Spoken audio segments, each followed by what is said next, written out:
Je pense que si tu fais un débat avec les supporters du Standard, tu leur poses la question. Il y en a beaucoup qui m'ont dit, toi aujourd'hui, je pense que tu aurais pu jouer à Madrid ou à Barcelone. Facile. Parce que dans un côté, quand je regarde le profil que j'avais à l'époque, il n'y en a plus beaucoup.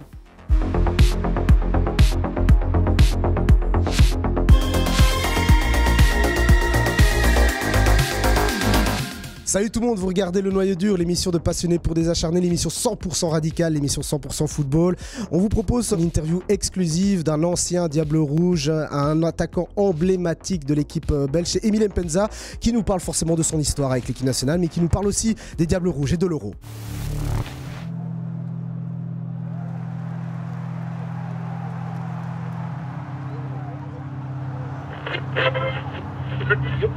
Le centre de Flandre est repris en un temps par Emile Mpenza. Personne dans le stade n'a imaginé une telle entrée en matière. Emile Mpenza heeft zijn rentrée onder advocaat beslist niet gemist. Attention, Mpenza, oui, c'est fait. Je vous disais, on va encore en marquer un et c'est Emile qui conclut.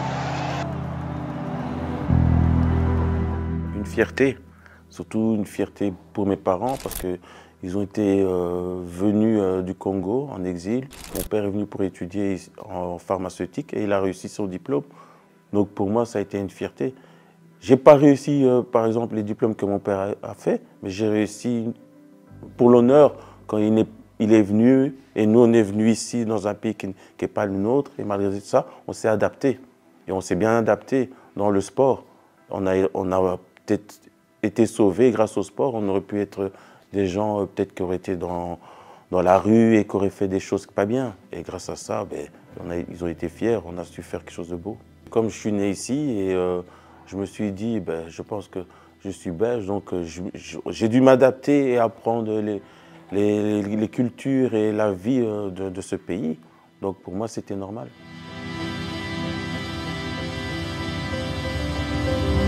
On n'a qu'à regarder dans les équipes qui avaient à Manchester, qui avait au Milan AC, c'était beaucoup les Hollandais, les Allemands, mais un Belge n'avait pas encore été très loin. C'était Jean-Marie Pfaff. À part Jean-Marie Pfaff et Marc Wilmot qui a fait des bonnes choses, il n'y avait pas par la suite, mais avant tout ça, il n'y avait personne. Et quand j'ai été à Schalke, j'ai été même étonné qu'ils viennent me chercher et que je sois le transfert le plus cher d'Allemagne. Ce qui était à l'époque 10 millions d'euros. Aujourd'hui, un joueur belge de 10 millions d'euros, c'est dans le championnat belge. Il ne va pas aller à l'étranger à ce prix-là.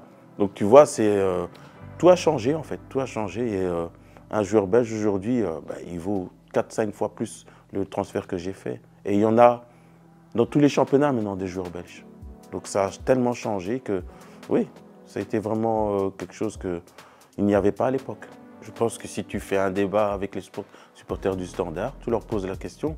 Il y en a beaucoup qui m'ont dit, toi aujourd'hui, je pense que tu aurais pu jouer à Madrid ou à Barcelone. Facile. Parce que dans un côté, quand je regarde le profil que j'avais à l'époque, il n'y en a plus beaucoup. Il n'y en a plus beaucoup. Donc ça prouve que le profil que j'avais à mon époque, on ne l'a plus aujourd'hui. Mais tout le monde recherche ce profil-là. Mais on n'a plus. Donc ça veut dire que c'est un profil tellement rare et que il n'y a plus des joueurs qui évoluent de cette façon, où on ne crée plus des joueurs comme ça. Ça veut dire que c'est tellement dur d'avoir ce niveau-là et surtout de pouvoir jouer dans certains différents pays avec des joueurs de cette trempe-là. Et même dans des pays étrangers, on ne les voit plus. C'est fini. C'est fini. C'est l'Argentine qui est en demi-finale de la Coupe du Monde. Bravo aux Sud-Américains. Jambo, c'est pour le 3-1. Oh, le désarroi de la Belgique. On est vraiment partagé, on est triste d'un côté parce qu'on a l'impression qu'il y avait la place pour aller en finale, on est très triste. Déception, je choisis le mot pour vous. En un seul mot, ce match c'était déception. Est-ce que cette élimination belge qu'on a vu peut-être venir, c'est réellement une surprise pour vous ce soir?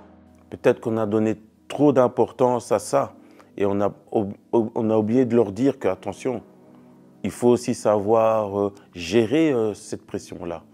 Et il ne fallait peut-être pas donner autant d'importance. Et quand il y a des équipes comme la France, la Hollande jouait contre cette équipe dorée, il fallait jouer x2, être plus performant.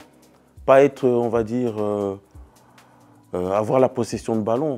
Aujourd'hui, c'est bien d'avoir la possession de ballon.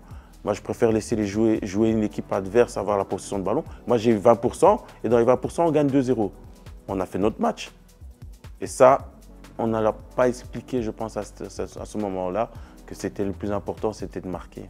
Je pense qu'il fallait dire que c'était une équipe qui était capable de rivaliser contre les grandes nations du football, parce qu'on n'avait encore rien gagné.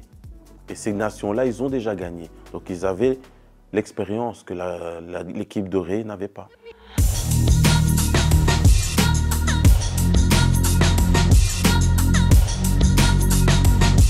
C'est une belle génération, mais je pense qu'elle est un peu moins supérieure à celle qu'il y avait avant.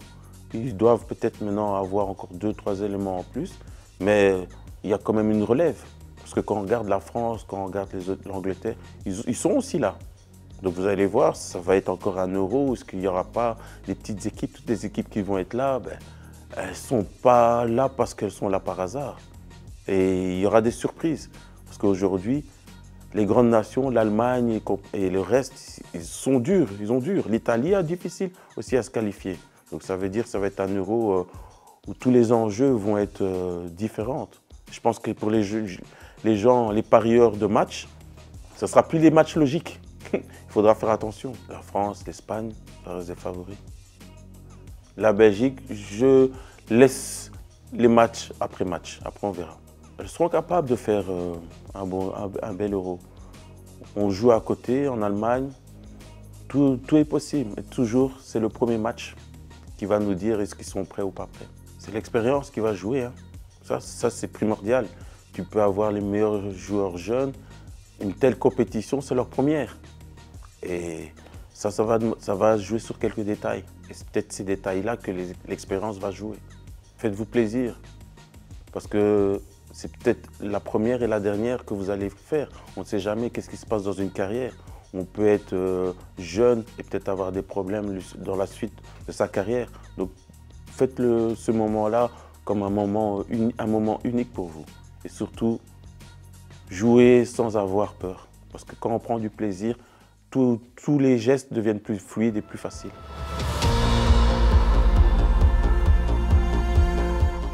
Lukaku, comme d'habitude, et le petit jeune du PSV. Il se projette vers l'avant et ça, j'aime beaucoup.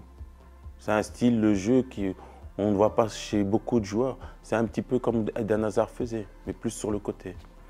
Peut-être c'est moins stressant pour ces joueurs-là et d'avoir plus de liberté justement à croire en eux chaque match après match. Là, ça dépendra aussi de la presse. J'espère qu'ils ne vont pas justement les mettre au piédestal en disant que non, il ne faut pas faire la même erreur. Et j'espère que la presse aura compris aussi.